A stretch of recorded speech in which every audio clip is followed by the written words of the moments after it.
So we're exhibiting at UK Metals Expo in September. So there's a few things we've got going on there. We've got an exhibition stand there, but we're also sponsoring the technology and innovation stage.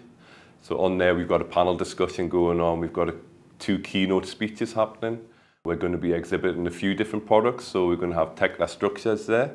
So that's looking at the detailing of steel, but not just steel as in structural steel. We've got James, who's our precast specialist. He's going to be there. So we can look at both structural steel and rebar.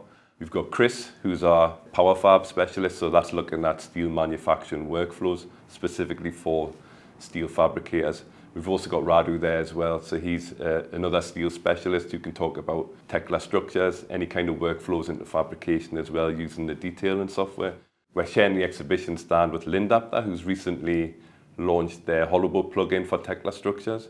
It's an end plate plugin, but it actually works out. There's intelligence in there, so it tells you what size holes you need to add in depending on what type of bolt you're putting in.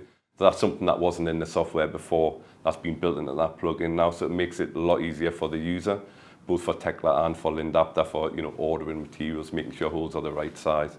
So it's really good. Really looking forward to UK Metals Expo and meeting new contacts there as well.